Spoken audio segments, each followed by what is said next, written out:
मनुष्य के जीवन में किसी न किसी प्रकार की परेशानी या दुख रहता ही है। एक के बाद एक नई नई समस्याओं और दुखों का सामना होता है, जहां मनुष्य थक हार कर अपने जीवन से विक्षुब्ध हो जाता है। परंतु प्रश्न ये उठता है कि अच्छे मनुष्यों का जीवन अधिक दुखदायी क्यों होता है? क्योंकि अच्छे मनुष्य ज्यादातर दिमाग से नहीं, दिल से सोचकर स्वयं को दुख का पात्र बना लेते हैं। ऐसा नहीं है कि ऐसे मनुष्य बेवकूफ या कम बुद्धि के होते हैं, अपितु वो अधिक दयावान और उदार होते हैं। महाभारत के युद्ध में कर्ण को भी पता था कि बिना कवच और कुंडल के युद्ध में उसकी मृत्यु हो जाएगी, परंतु सब कुछ जानते हुए भी कि ये उसके विरुद्ध एक छल है, फिर भी वेश बदलकर धोखे से आए हुए भिक्षार्थी को उसने उनका दान कर दिया। अच्छा मनुष्य होना बुरी बात नहीं है, परंतु आप अच्छाई कर किसके साथ रहे हैं, ये विशेष योग्य बात है। इस बात का ध्यान देना कि सामने वाला मनुष्य आपकी अच्छाई के योग्य है भी या नहीं। सोच समझकर होश में रहकर निर्णय लेना ही अच्छे और समझदार मनुष्य की पहचान होती है। भावनाओं के आवेश में बहकर बेहोश होकर यदि आप निर्णय लेते हैं तो आपका वर्तमान और भविष्य दोनों ही दुखमय होता है। यदि आप स्वार्थी और गलत संगति वाले लोगों के साथ रहते हैं तो जीवन निश्चित रूप से अनंत काल तक दुखदायी ही रहेगा। साधारण अर्थ में यदि दुख को समझते हैं तो दुख वो है जब मन को अच्छा ना लगे, जैसे किसी अपने का बिछड़ जाना, असफलता मिलना, बीमारी, गरीबी या अकेलापन। ये एक तरह की भावनात्मक या शारीरिक पीड़ा होती है। जब हमारी उम्मीदें पूरी नहीं होती, जब हम चीज़ों को जैसा है वैसा स्वीकार नहीं कर पाते, तब मन में जो बेचैनी या खालीपन उठता है, ये हमें दुख की अनुभूति का एहसास कराता है। भगवान श्री कृष्ण कहते हैं, दुख का कारण इच्छा लगाओ, कामना और उम्मीद है।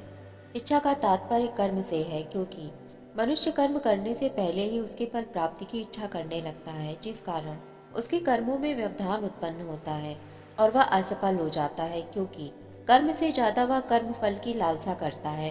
किसी विशेष प्रकार का डर और कमजोरी का होना भी भविष्य में होने वाले दुख की अनुभूति और कल्पनाओं की विचारधारा को जन्म देता है। जब हम चीजों को पाने, रोकने या बदलने की चाह रखते हैं और वो हमारी इच्छा के अनुसार नहीं होता, तब दुख उत्पन्न होता है। इसीलिए दुख बाहरी चीजों में नहीं बल्कि हमारे भीतर की प्रतिक्रिया में होता है। हमें ये समझना चाहिए कि जिस विषय पर हम दुखी हैं, क्या वो वास्तविकता में दुख है भी या बस एक मानसिक स्थिति है। स्वयं से प्रश्न करना चाहिए, क्या इस विषय पर मुझे बैठकर दुखी होना चाहिए, रोना चाहिए या जीवन में आगे बढ़ना चाहिए। भगवान श्री कृष्ण कहते हैं, जन्म, मृत्यु, जरा और रोग में दुख को देखना दुख की पीड़ा और वेदना हो सकती है, परंतु इन्हें अपने जीवन का सार नहीं बना लेना चाहिए।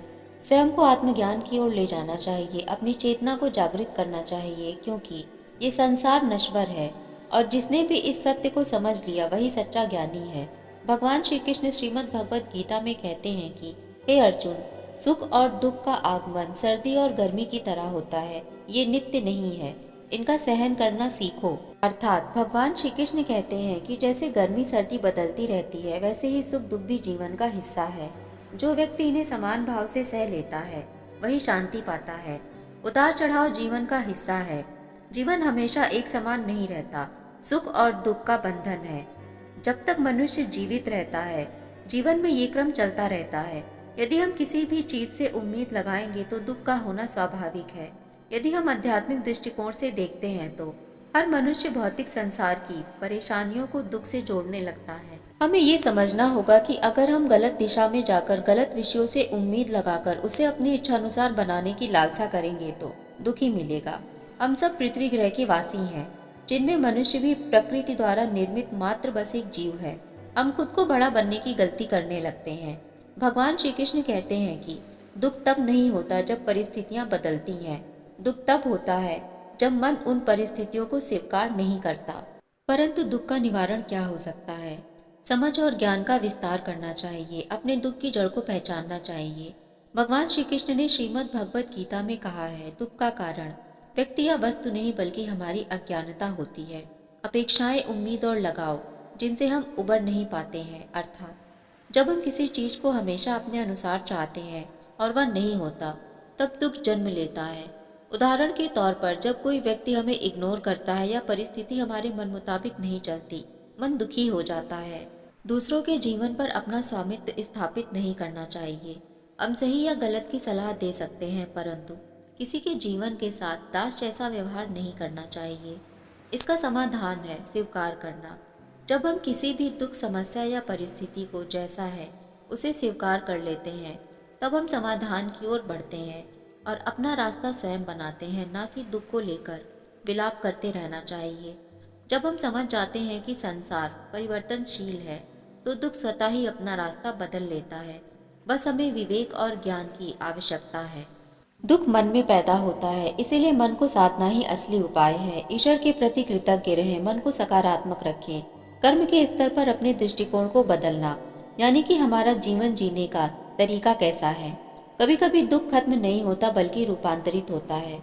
जब हम दुख को सीख मान लेते हैं तो वही हमें मजबूत बनाता है। हर दुख एक शिक्षक है जो हमें भीतर से बदलने के लिए आता है। जीवन दृष्टि बदलिए, जो हुआ उसमें छिपा हुआ सबक ढूंढिए। दूसरों को क्षमा कर जीवन में आगे बढ़िए। यह आत्मा के बोझ को और स्वयं को हल्का करता है। स्वार्थी मत बनिए। जितना हो सके अपनी तरफ से अच्छे लोगों की मदद कीजिए। इससे भीतर खुशी का स्रोत बनता है। अतः दुख तब खत्म होता है जब हम ये समझ लेते हैं कि हम दुख नहीं है, हम आत्मा है, शुद्ध, शांत और पूर्ण। दुख को जीवन में आने से पहले ही हमें उसे समाप्त कर उसका समाधान करना चाहिए। और ये सिर्फ ज्ञान, विवेक, समझदारी और उचित दिशा में लिया गया सही निर्णय से ही संभव होता है, क्योंकि हर मनुष्य अपने जीवन का निर्माण स्वयं करता है। सिर्फ बाल्यावस्था में मनुष्य अबोध होता है, बाकी का जीवन उसे चेतनामय होकर जीना चाहिए।